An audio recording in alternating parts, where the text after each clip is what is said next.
Selamat berjumpa kembali Bapak Ibu, Saudara-saudari, umat beriman terkasih dalam Tuhan. Salam sehat, berlimpah berkat. Selamat berhari Minggu bersama keluarga dan komunitas Anda. Hari Minggu 13 Oktober 2024, Minggu biasa yang ke-28 tahun B. Sarmagus CSSR mengajak saudari-saudara merenungkan kutipan Injil Markus bab 10 ayat 17 sampai 30. Kita dengarkan sabda Tuhan. Dalam nama Bapa dan Putra dan Roh Kudus. Amin.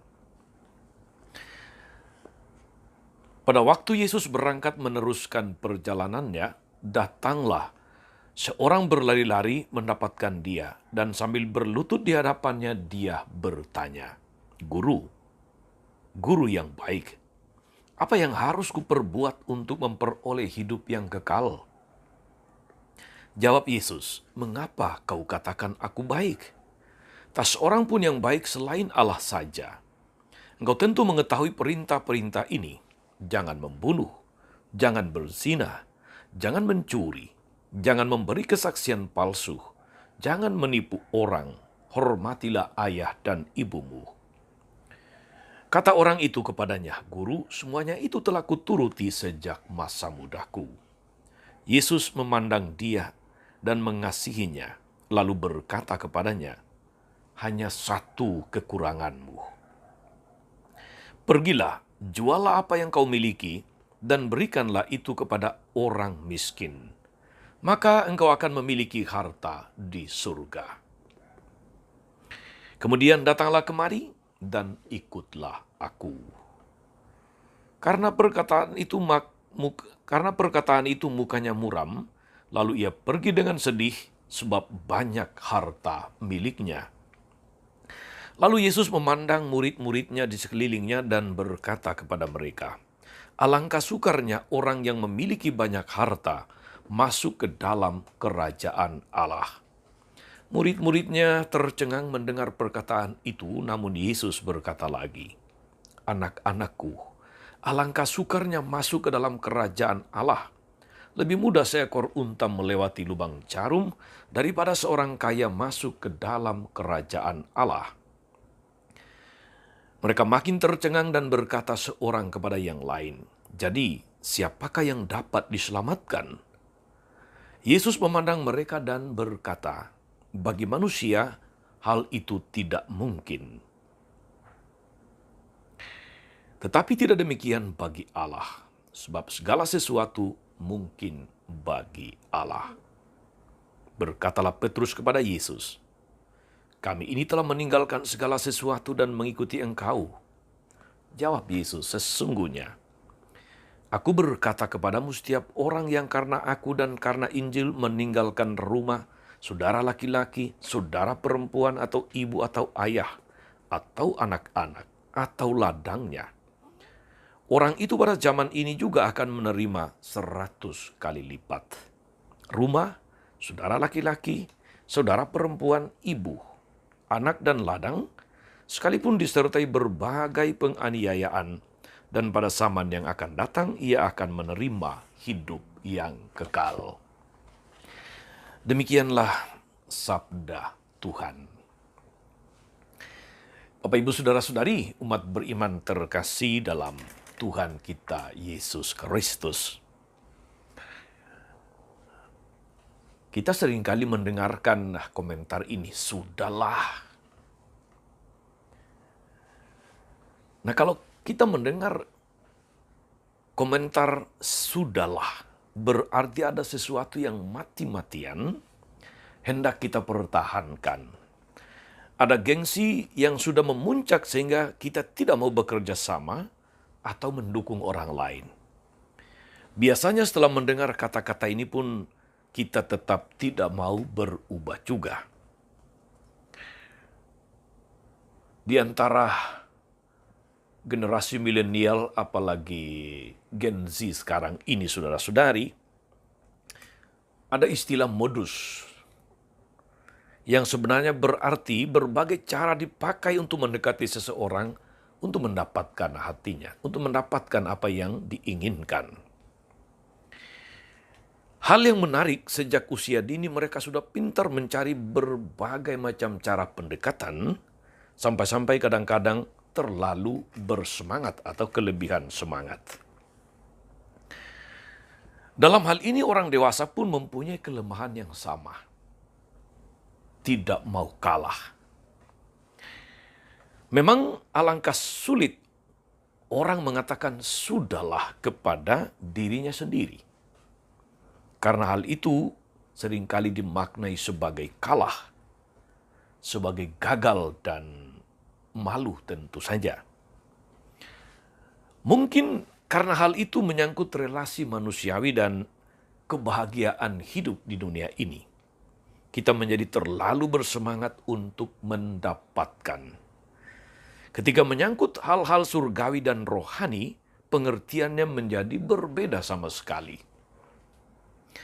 Masalahnya ialah bahwa hal-hal rohani tidak kita raih sendiri, melainkan kita terima sebagai anugerah Tuhan. Tidak ada yang otomatis dan bergengsi dalam hal ini. Tidak ada modus yang bisa diusahakan. Pemberian-pemberian Tuhan malah melimpah ketika manusia belajar melepaskan keinginan, belajar melepaskan gengsinya. Saudari dan saudara umat beriman terkasih, 2 kali dalam Injil hari ini, hari Minggu ini, para murid serba terkejut atas perkataan Yesus. Semuanya dimulai dari seseorang yang berlari untuk mendapatkan Yesus dan bertanya, "Guru yang baik, apa yang harus kuperbuat untuk mendapatkan hidup yang kekal?" Ini seperti seorang yang datang untuk meminta petunjuk, meminta nasihat rohani, sungguh suatu motivasi yang baik. Mari kita perhatikan lagi kata-kata ini, untuk mendapatkan hidup yang kekal. Ungkapan ini sangat manusiawi, mengandalkan usaha dan perbuatan manusia, termasuk dalam hal mentaati hukum dan perintah Allah. Yesus tidak menegur, tapi justru memandang dia dan mengasihi orang itu. Dia menemukan satu kekurangannya, yaitu melepaskan. Yesus tidak mengatakan bahwa dia harus menjual seluruh miliknya, tapi bahwa dia harus memberi, itu saja. Dia tidak harus melekat pada harta miliknya. Akan tetapi memberi pun tampaknya masih terlalu berat bagi orang itu. Dia sudah biasa mendapatkan, bukan biasa memberi. Ia tidak akan mengikuti Yesus. Karena itulah kita dengar dia pulang dengan hati yang sedih. Saudari-saudara umat beriman terkasih dalam Tuhan, terhadap keheranan para murid dan juga perkataan Petrus yang menyatakan bahwa mereka sudah tinggalkan segala sesuatu, Yesus mengingatkan bahwa hidup yang kekal sudah dimulai saat ini.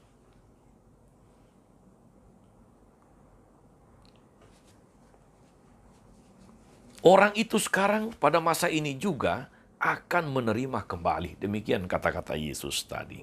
Yesus tidak terkesan dengan seseorang yang tiba-tiba datang berlutut di depannya dan menyebutnya guru yang baik. Bisa jadi itu hanya modus. Ia tidak tertarik untuk bicara tentang surga kalau orang melupakan kasihnya kepada sesama saat ini, di dunia ini, dalam hidup ini. Hidup kekal tidak lagi relevan jika orang mengabaikan hidupnya dan hidup orang-orang di sekitarnya pada saat ini. Karena itulah saudara-saudari, kata bela rasa yang menjadi salah satu bagian dari tema kunjungan apostolik Paus Fransiskus awal September lalu menemukan relevansinya di sini, menemukan tempatnya untuk kita renungkan. Bela rasa itu berarti punya hati bagi orang lain, tergerak untuk menolong, tergerak untuk melepaskan, tergerak untuk menjadi berkat. Saudari dan saudara umat beriman terkasih, sabda Yesus hari ini ternyata sungguh-sungguh aktual baik di zaman Yesus maupun pada zaman kita sekarang.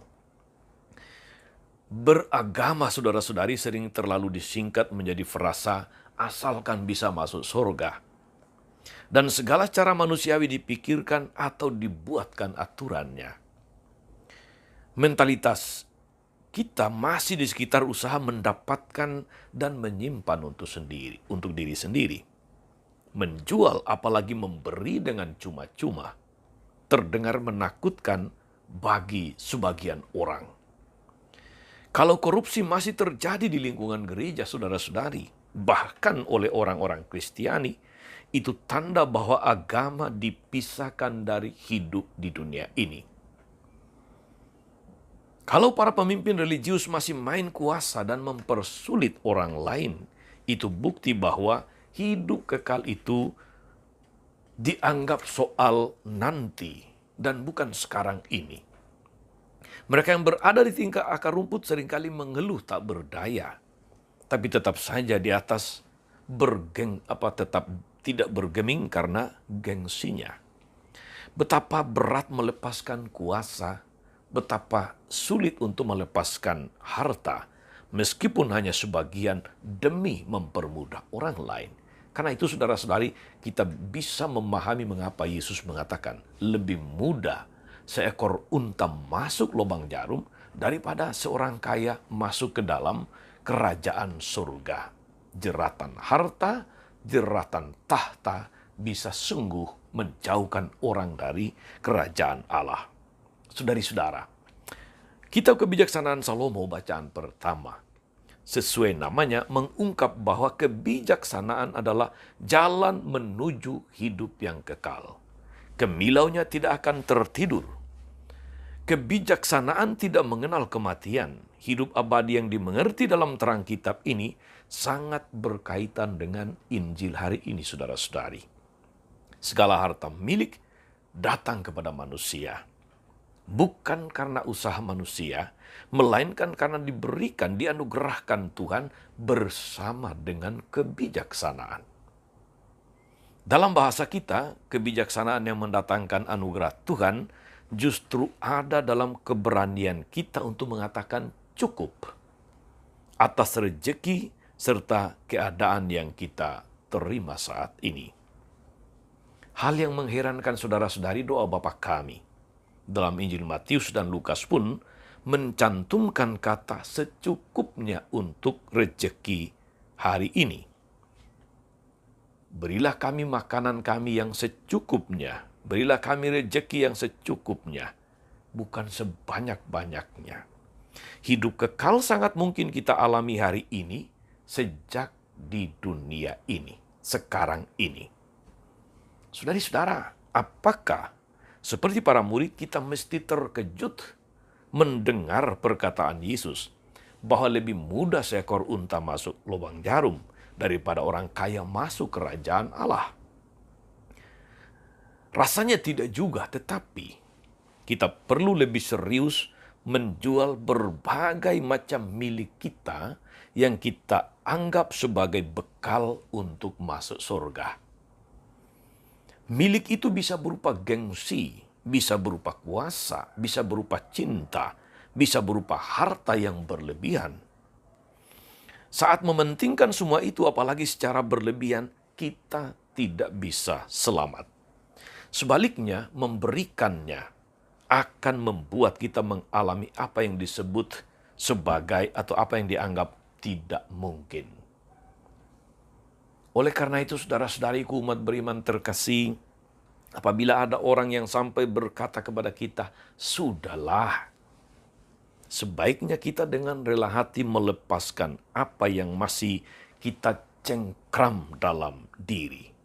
Sungguh, saudara-saudari, pemberian Tuhan akan mengalir deras dalam hidup justru ketika kita mulai meninggalkan segala sesuatu yang membebani jiwa kita. Selamat berhari Minggu. Tuhan Yesus memberkati kita semua.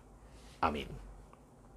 Tuhan Yesus Kristus, kami bersyukur karena hari ini boleh menerima peneguhan, menerima pengajaran yang membuat kami waspada terhadap harta duniawi dan segala sesuatu yang mengikat kami, yang membelenggu kami. Semoga dengan firman-Mu hari ini Tuhan, kami senantiasa dikuatkan, diteguhkan, digerakkan, disemangati untuk belajar berbagi, belajar melepaskan, dan belajar berbela rasa kepada sesama. Semoga dengan demikian kami semakin tidak jauh dari kerajaan Allah. Terpujilah Engkau sepanjang segala masa. Amin. Saudari dan saudara sekalian, berkat Allah turun atas saudara-saudari, atas mereka yang kita doakan atau kita janjikan doa, mereka yang sakit dan menderita. Segala rencana, karya, dan pelayanan hari ini, Bapa dan Putra dan Roh Kudus. Amin. Tetap sehat, teruslah menjadi berkat. Jangan lupa like, subscribe, nyalakan lonceng notifikasinya. Salam 52, Tuhan memberkati.